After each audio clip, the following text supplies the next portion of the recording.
I'd like to have a chat about this morning's meeting. Okay, fine, but I need to be on the road in 10 minutes. I'm due in Birmingham by lunchtime. Yeah, I think, 10 minutes we can make a start, so if you don't mind. Okay, shoot. I noticed you have a pattern of turning out for meetings late and not being prepared for discussions when you get there. It's disruptive to the others and it doesn't help me. I think it's something we need to sort out. Well, it's no big deal. I'm busy. I'm trying to deliver what the clients want, and internal meetings are not my top priority. Yeah, I know that meeting client needs is very important to you, Adam, and I'm not going to deny that, but you can't let it look like these things are getting on top of you at the meetings. I know you care a lot about customer satisfaction, yet at this morning's meeting it looked like you had no hard information on customers. That's unfair. I've got lots of information. I just didn't have time to put it together. I didn't realise I'd need to. Well, if you'd have looked at the agenda, you would have realised. Look, I'm not picking on you about today.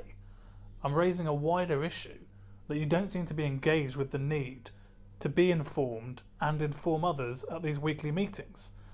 I think you have a problem, and if it's okay with you, I think we need to sort it out.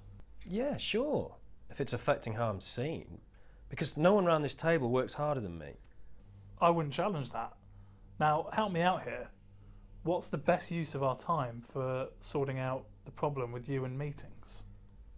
Well, now you've stopped me and asked me to think about it, I guess I don't understand why I don't prepare for these meetings when I know they're coming up every week. Do you want me to help you understand why you don't prepare? I mean, I'd be happy to do that, but I think it's more important than you just understanding why. Well, I guess it's more important that I get some motivation to prepare, if it's affecting how I'm seen. If I could help you become more motivated, would that be of value? Yeah, because given that I'm motivated in all sorts of other areas, it makes no sense to ignore the one area where I'm being seen by my peers and you're making judgments about us all. My sense is that if you're not motivated, you must have some beliefs about these meetings. What are they? Well, I probably think it doesn't matter if I'm late because I'll pick up whatever's gone on. What else? I assume I can wing it. Right. What else? I assume that people realise that I don't have time to look through internal papers. I believe I add value whether I'm prepared or not. Okay, those are very clear beliefs. Which of those would you say is the most powerful in stopping you from preparing? If you push me, probably that people recognise how busy I am and just forgive me. And if you knew that I don't see it that way, but I see it as a statement that you see your time as being more valuable than theirs, how would that affect you?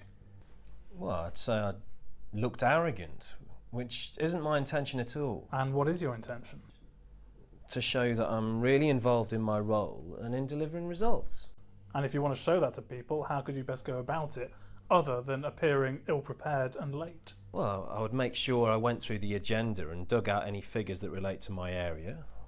I would ensure that I don't double book myself, and if I did, I'd give priority to the meeting activity. I could ask my PA to ring fence the time, and I could even come into the room more quietly and tune in before speaking. You could do all those things, but which are you most motivated in doing? Getting the figures, because when I don't know what's going on in my area, I undermine myself. Oh, and not double booking myself, because when I do that, I just always end up upsetting someone. Good, well, now I know what you're going to do, I can give you feedback on how you're coming across to me after the next meeting. Okay, thanks. I'd appreciate that. Thanks for raising it with me. I know people get hacked off with me at meetings, but I've just been avoiding thinking about it till now. Okay, great.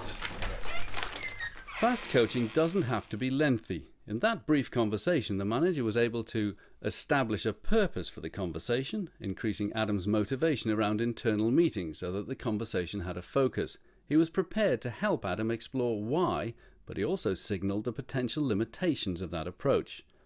Offer feedback based on his experience of Adam as a way of adding some new data into Adam's assumptions. Encourage Adam to generate a range of possible solutions and then check them out against his own criteria of increasing his motivation and support him in doing so. signal that he expects Adam to take action by offering to give feedback, and reach an outcome that Adam is committed to within a short time.